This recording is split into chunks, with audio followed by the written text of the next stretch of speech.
CPM के साथी की मंगेश जी और आदरणीय प्रधान महोदय सोन जी, गांव का सभी पिताओं के बुजुर्गों नौजवान साथियों, चुनाव 2024 का लोकसभा अपने सामने आ रहे हैं। 19 तारीख में पहले चरण पर वोट देने जा रहे हैं। भारत से वोटर की अपील करने के लिए आया हूं। इंडिया गठबंधन के प्रत्याशी के रूप में एक मजबूत टीम खड़ी हुई है। अमरा राम जी को सीपीएम के रूप में इंडिया गठबंधन के उम्मीदवार सीकर से बनाया गया है। आरएलपी के भाई हनुमान जी बेनीवाल जी को नागौर से, और सब जने मिलकर एक मजबूत चुनाव लड़ रहे हैं और मुझे कांग्रेस की तरफ से चूरू लोकसभा का प्रत्याशी बनाया गया है। एक लंबो राजनीतिक जीवन रहे हैं। पिताश्री भी थारे बीच में सांसद रहे 9 से 14 के बीच में, और 10 साल महीना हो गया।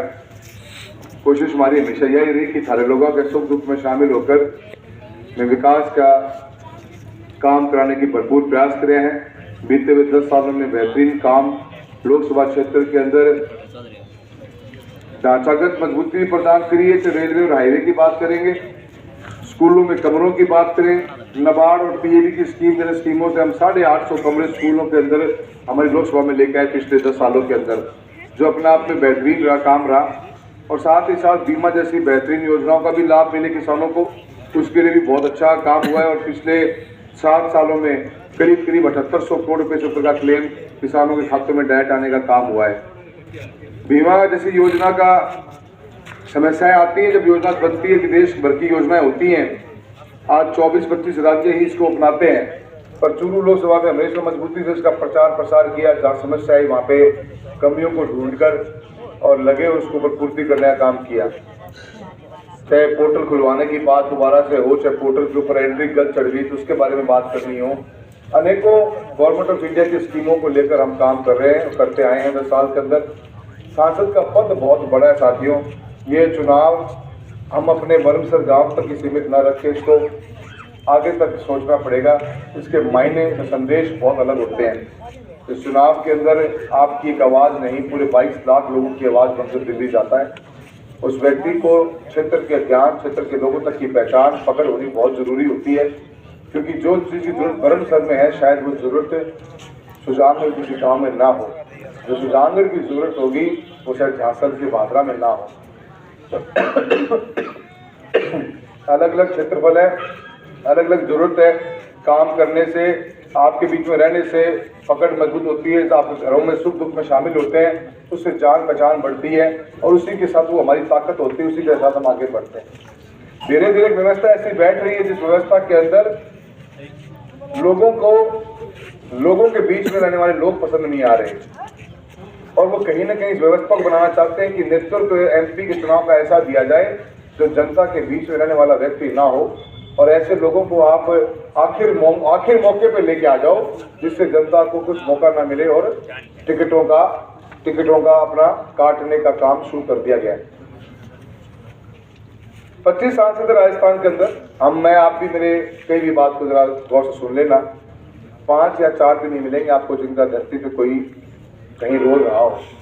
अलग अलग फील्ड से लोग आते हैं, कोई रिटायर्ड अधिकारी है, कोई कुछ है, उनका अपना एक अलग फायदा है, पर जनता के बीच का वो जुड़ाव कम होता है। अब हम 4-5 बचे हैं। आज हमारी कोशिश यही है कि हम जमीन से जुड़े होकर हमें जमीन की राजनीति करिए। हम कभी महत्वाकांक्षी नहीं रहे। इन 33 सालों के सफर में कभी जाके पार्टी भी नहीं कहा कि मैं मंत्री बना दो, संतरी बना दो। राह गए, राह आए, शुद्ध साफ राजनीति करी है। नगरी भाईचारा बिगड़ा समाज का, सबको साथ लेकर चले हैं। और ऐसे के अंदर टिकट जब कट जाती है तो आपका और आपके लोगों का मन में भारी इस बात का आघात होता है, मन की भी क्यों किया, किस तरह किया।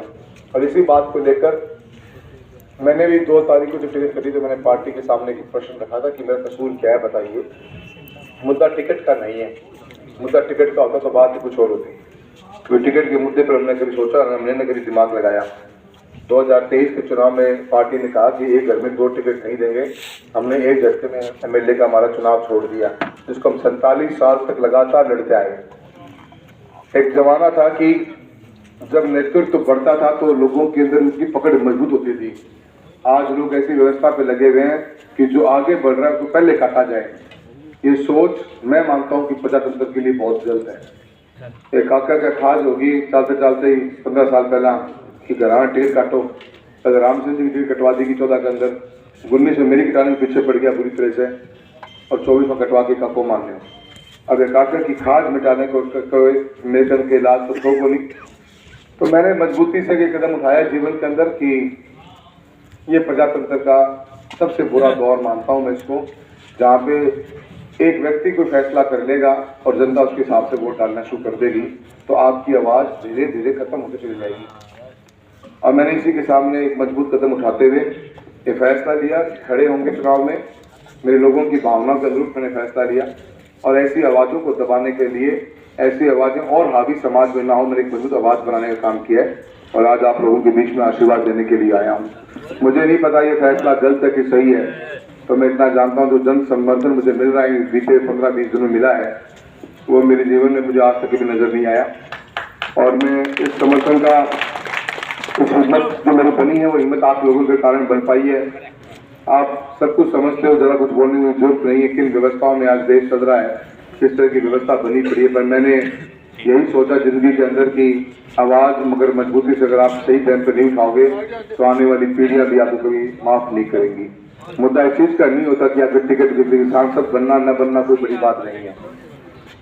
बड़ी बात यह है कि आज प्रजातंत्र जिंदा रहना चाहिए और मैं बहुत सहमत हूँ अपने आप से कि मैंने सही फैसला लिया। अगर आप आज चुनाव का माहौल देखोगे, कुछ लोगों ने आज भी उस अहंकार और घमंड में ये बात साबित कर रखी है कि वो उनके कारण ही प्रजातंत्र में चुरू लोकसभा क्षेत्र में MP MLA प्रमुख प्रधान को बनाते हैं।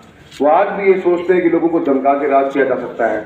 वो आज भी आपके बच्चों का ट्रांसफर झालावाड़ बाड़मेर करने की ताकत रखते हैं। वो आज भी आपको धमकाने की ताकत रखते हैं। ऐसे व्यक्तियों के खिलाफ मैंने मजबूत आवाज़ उठाई है, तो मैं आज बहुत खुश हूँ।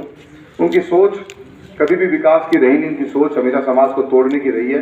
डिवाइड एंड रूल की पॉलिटिक्स में चले हैं वो लोग। आपके यहाँ पे असर कम है पर धीरे धीरे काको फ्री हो गया, ऐ कानी मुंह कर ले वो मन पतो जाते को लगाओ। वो काकर का वजन है, काकर का वजन बहुत भारी है और वजन इस चीज़ों को हो गया कि आपा ने ऊपर खिलाफ एक आवाज़ उठाई आपा और मैं सारा समर्थन मांगने वास्ते आया हूँ। कोई भी गलत शब्द मैंने आज तक किसी समाज, किसी जाति धर्म के बारे में नहीं बोला और इन लोगों को हर दिन ये बात प्रूफ करनी पड़ती है कि किस समाज से, इसकी जाति से लोग आते हैं। अपनी खुद की पे करनी पे देखते नहीं है, दूसरों पे इल्जाम डालने की कोशिश करते हैं और ये ऐसे व्यवस्था को चैलेंज करना बहुत ज़रूरी। साथियों, सहयोग मांगने आया हूँ। मेरा कार्यकाल आपने देखा है, मेरी कार्यशैली, मेरा व्यवहार आपने देखा है और आपने मेरे पिताजी का भी देखा है। हमारा जीवन लोगों से जुड़ाव का जीवन रहा है और प्रजातंत्र के अंदर इसको खत्म कर दिया जाएगा तो अगली बार ध्यान रखें। हमारा उम्मीदवार कर्नाटक आओ बुरला देती हूँ कुछ भी दर्शक फिर है, क्योंकि अब मेरी हार को नहीं होगी, यह हार उस सोच की है कि हम जिसको खड़ा करेंगे वो जीतेगा और एक हार ये है कि प्रजातंत्र में प्रजा जिसको पसंद करेगी वो जीतेगा। इन दो सोच का फैसला होने वाला है। इसलिए इस चुनाव पे दुनिया भर की नज़र है, पूरे राजस्थान की नहीं पूरे हिंदुस्तान की नज़र है कि जनता क्या फैसला करती है। क्या जनता ये चाहती है कि उसका नेतृत्व वो खुद चुने या जनता उस नेतृत्व को चुनेगी जो और कोई बना के भेज देगा। चुनाव खाली यही बात को है। सारों से सहयोग मांगने आया हूँ और उम्मीद रखूँ कि आने वाली 19 तारीख को हाथ के निशान के सामने बटन दबाकर आप मेरा सहयोग करोगे, साथ दोगे। आपके भाई ने मजबूत कदम आगे बढ़ाया है। मैं आपसे उम्मीद करता हूँ कि आप लोगों का आशीर्वाद मिलेगा। बहुत बहुत धन्यवाद।